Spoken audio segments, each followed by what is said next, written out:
Hi, welcome to Business Influencers. Hope everyone is having a great week. Again, welcome to Business Influencers. If you are new here, you found us here at TALRadio. Also, we can be listened to on Spotify, Apple, as well as YouTube, the video portion of our show each and every week. And again, this show would not be where it is today if it wasn't for you, the listeners, joining us each and every week to make this show what it is today. We are committed to your personal success to help raise your level of influence to the next level. And it's through influence that you can make a greater impact in the industry that you serve and the people, most importantly, the people that you touch. Today's show is being brought to you today by Alumni Direct. Alumni Direct is a new social media community platform dedicated to helping alumni come together to rekindle old relationships and perhaps meet new people for the first time. It is a membership-based program, meaning that it takes all the noise out of social media and provides a wide array of different services not available to the general public. So you'll be able to tap into things that can help you in your business as well as your personal life. If you'd like more information on how you can now reconnect with people that you went to school with, perhaps other people in a more genuine, authentic way, feel free to check out Alumni Direct at alumnidirect.com. That's alumnidirect.com. Well, we got a great show again for you today. We are actually bringing somebody back for a second go around. Yes, he was with us a little while back. That is Vitally Geyman. And if you remember, we were talking about living organizations and, how do we create living organizations? And today we're going to be expanding on that you're going to learn about the secret source to strategy, execution, success.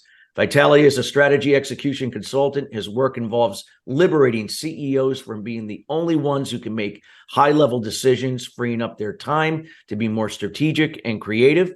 He helps create high-performing executive teams that leads highly entrepreneurial, customer-inspired living organizations. And without further ado, we welcome back Vitally Geyman to the show. Vitally, how you doing today? Good to be back, Chris.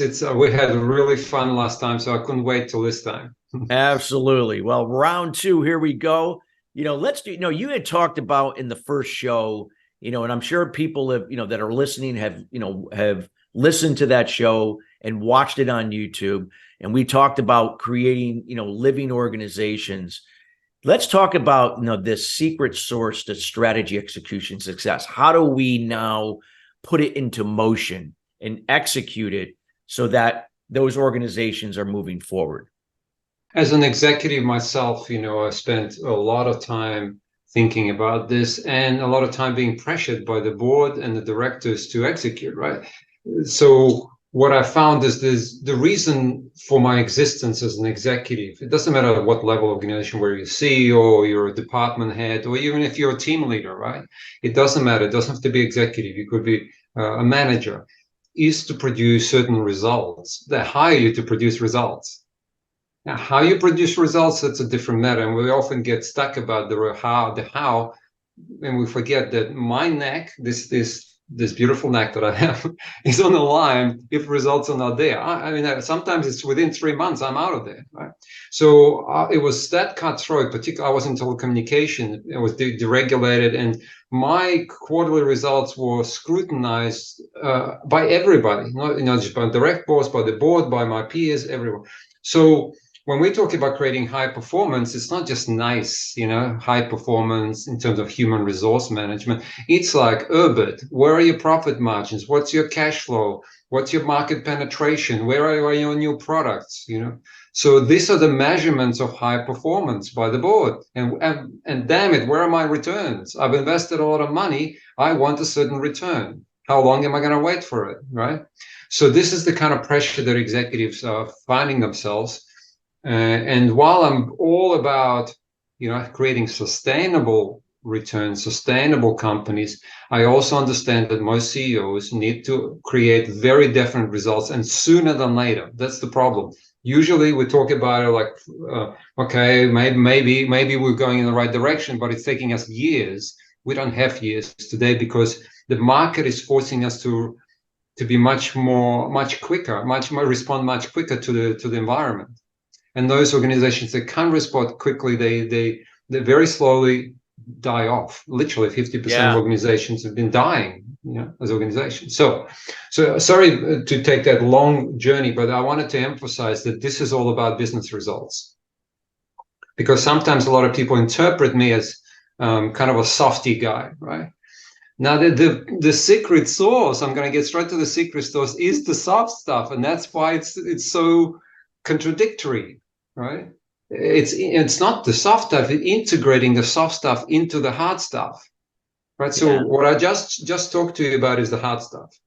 EBIT, cash flow, cost reduction, new market opportunities, penetration, business model, a much more aggressive, much more digitally based business model that can bypass whatever inefficiencies, distributors, disrupt the whole industry, right? I work with Amazon and others. We absolutely decimated businesses, nice businesses that are nice to people, because we had a much more aggressive business model, right? 24 hours we deliver it at a brand at a phenomenal cost. We're done, right?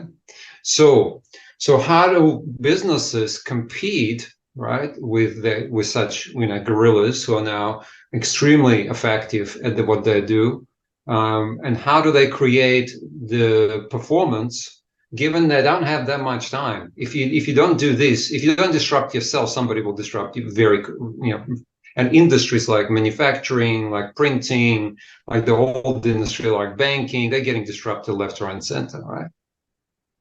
Correct. So that's the premise. Now, how do we do it? Okay. The first question I ask to CEOs is like, where do you want to go? Do you have a very clear vision of where do you want to go? What is their ideal future looks like?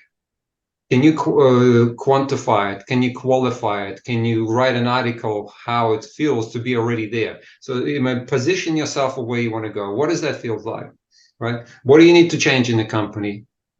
What kind of performance exactly are you looking for in terms of sales, cash flow, EBIT, new product development, innovation, culture change, whatever it is? Like, give me a whole scorecard. What is your scorecard for this? How is this performance going to be measured, right? Now, a lot of the times I get these vague answers, which is quite common. Yeah, we're just going to be the best number one in the industry. I go, what does that mean? What does that mean? Right. What does that mean? We just need to really improve sales. I go, by how much? Right? 30%, 100%, 1,000%, right? Is it the revenue top line do you want to improve, or do you want to improve the profit margins? Which one? It's very different strategy altogether. Right? Is it cash flow that's the problem? The fact that you're getting sporadic cash flow, you're not getting the flow, so you keep going up and down. Are you the kind of organization that hires a whole bunch of people like for a project, and then the project is gone, and then the people are sitting there and you're still paying them? Is that a problem that you top heavy on the people side? What do you want to change about your business model, right? How does your business model looks in 5 years' time? Now, those questions are very few CEOs can answer, or maybe it's the CEOs can. Okay, actually, to be honest, a lot of CEOs can, but the executives, they can't agree on what are those measurements. So the first thing we need to do is agree as a team, as an executive team, where the hell are we going, right? And how are we going to measure it, quantify them, right? So not just the corporate objectives, but the actual scorecard. A balanced scorecard, literally, right? The second question I asked them, where are you now compared to that? So, and they go, oh, we're doing fantastic. I go, wait a minute, that's not an answer. Or like, if you want to double your sales, what are your sales now? If you want to double your profit margin, what are your profit margin now? If you want to add 10 new products, how many products are you adding now per year? Because if you want to add 10 new products and you only have one product for the last 30 years, come on, like, you want a 10x? And okay, so I want you to understand what is it, where are you now? So for real, not a high, but for real, so we can see where the gap is.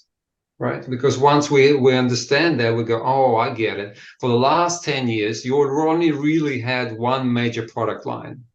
And now you want 5 other product lines. And it takes you 5 years to produce a product line. That's not, is it realistic? So we can argue about it and so on, right? So we need to have that conversation: is where are you now, and are your corporate objective realistic given your current capability and your past history of performance? Yeah. Right. So if you want to be an Amazon overnight and you don't, and you still haven't figured out how to use this digital button, that's not going to happen, right? Exactly. Right. So that's over ambitious, and we need to have the conversation as a unit, as an executive unit, and we need to have all these voices that go, and they need to be not ostracized for having radical disagreements, right? So that's the first thing, is that we have this, we say all voices are open. Guys, don't worry. I won't fire you if you think the boss is crazy and you're way over the setting goals that's not realistic, right? Because what's happening right now, and I speak to a lot of CEOs, top CEOs, right? I asked him, how did you go this year? He goes, oh, it was dismal. I'm not going to get my bonus. Why? Because the finance department set these unrealistic goals that nobody could achieve, and we all tried to. Of course, it was already set up from the start, and now we're all rolling backwards. I go, but wait a minute, who does the finance department work for? Well, they work for another. Well, they work for headquarters. They don't work for us, right? So why are they setting those unrealistic?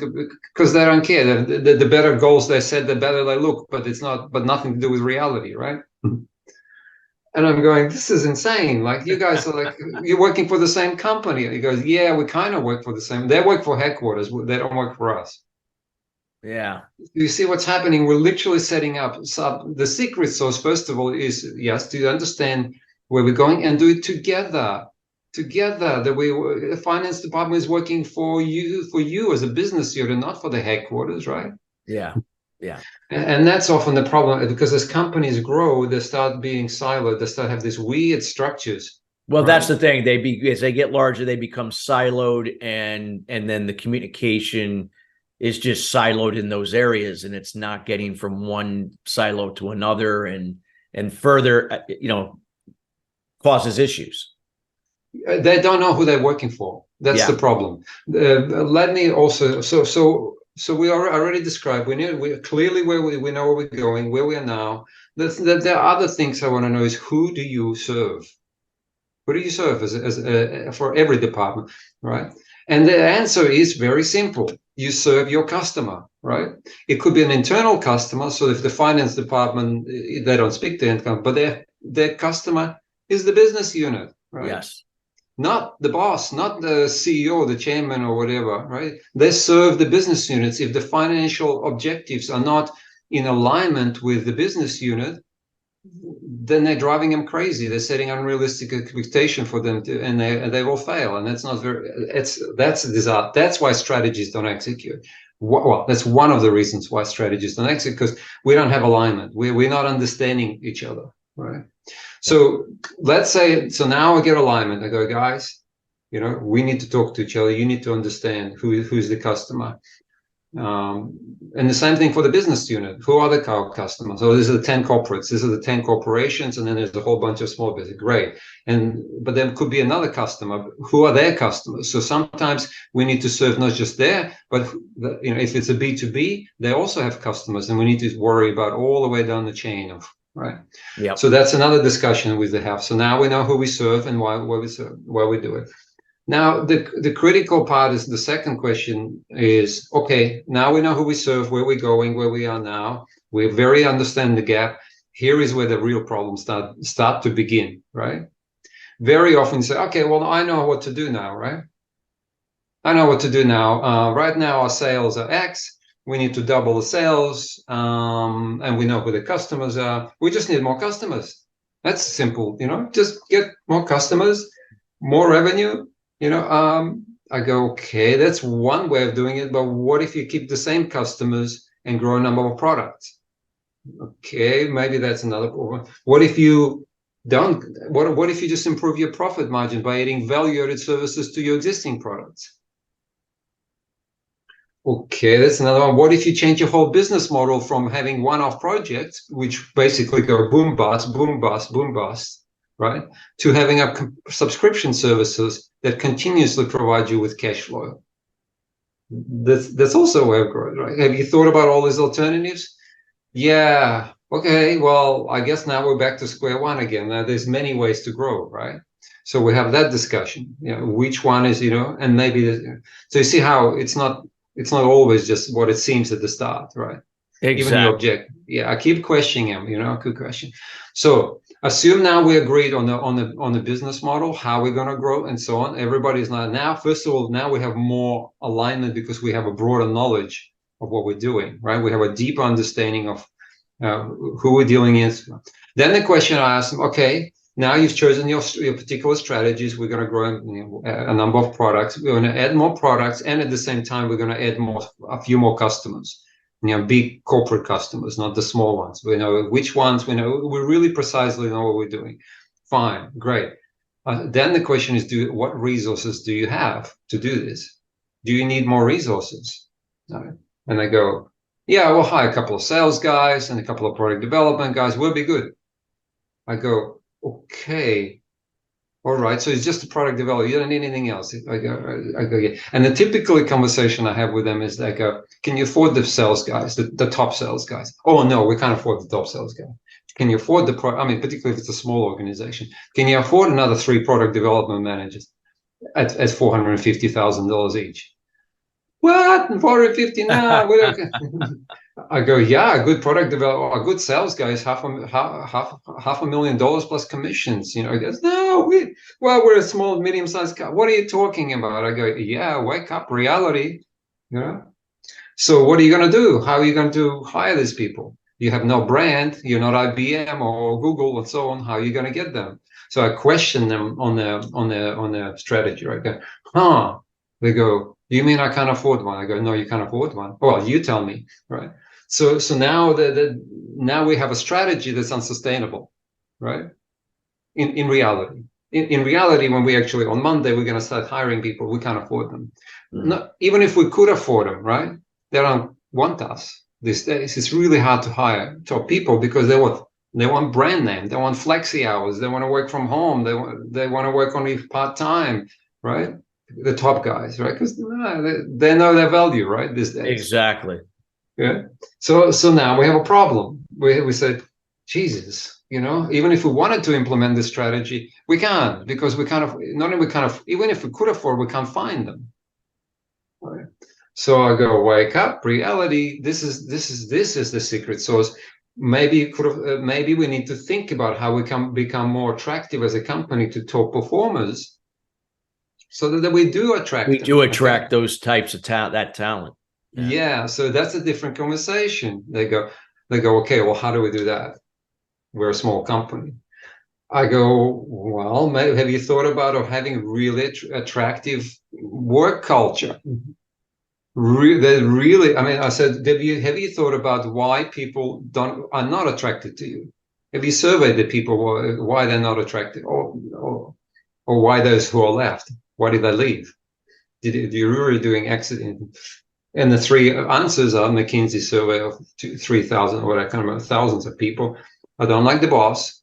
The boss sucks. Really. So it's always that. That's always number one. Yeah, it's not easy. Either he's really an asshole. I really hate him, or he's just like doesn't do anything for me. He's just like he doesn't help me in any way, right? The second one is I just don't see a career progression here, right? Where do I go here? It's a smaller company or even intermediate, and there's somebody on the top of me, and there's nowhere to do, nothing to do in this company. I'm a young kid, or whatever. I'm a 30-year-old, 40. I don't see a future for me here. Yeah. Right. That's a huge, right? And the third one, I just don't belong here. It just doesn't feel my company. It's not my home. And these people around me, they don't think like I do, right?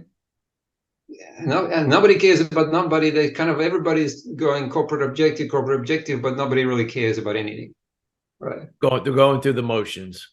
Yeah, exactly. So there are 3 reasons. I said it's a secret sauce. This is part of the secret sauce. A secret sauce has many components in it, right? It's a good sauce. It's not just one thing. It has many things. That's why it's the secret.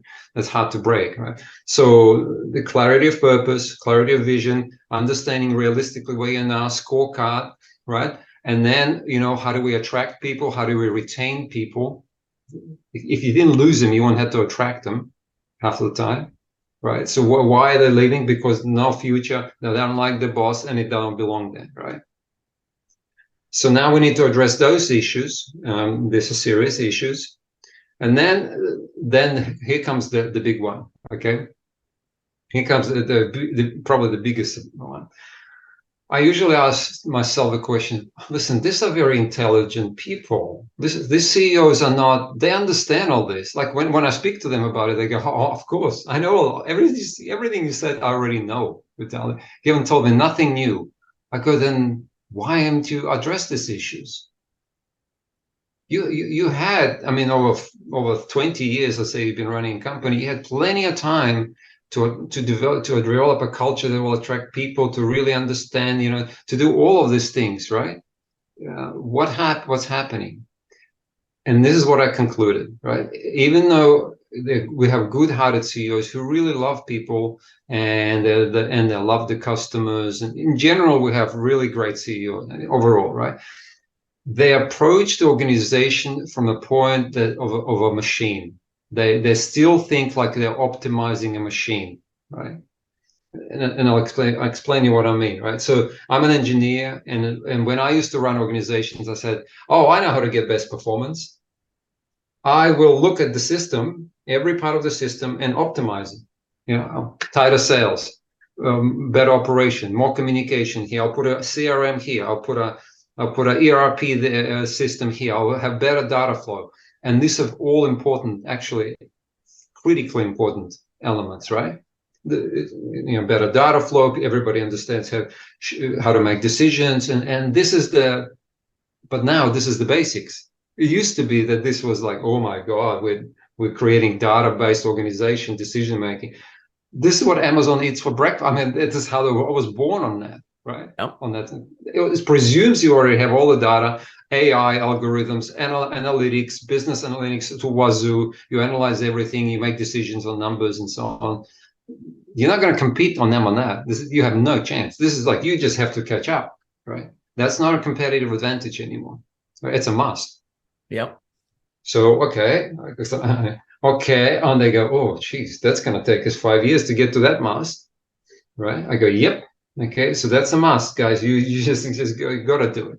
They say, what? So what else is then? What is the competitive advantage we have?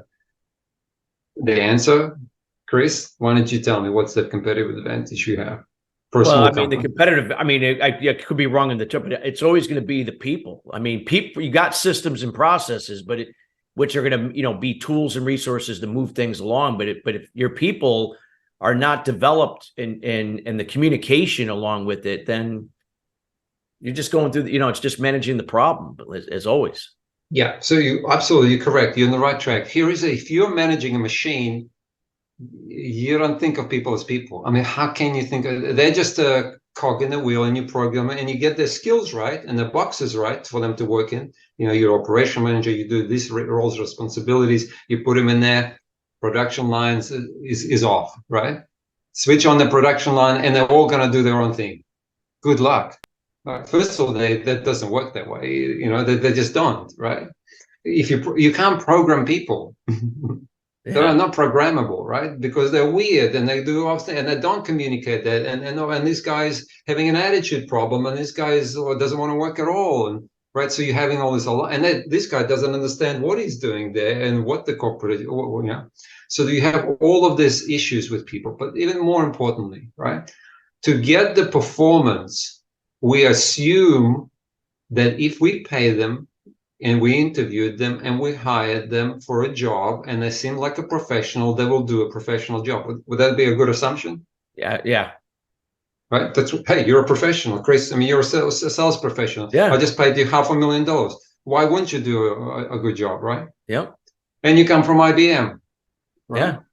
And you come in and you go, oh my God, he's not doing a good job. He doesn't understand our organization. He does things in IBM. I mean, we're not IBM. We're a smaller company. Exactly. He does things completely different environment.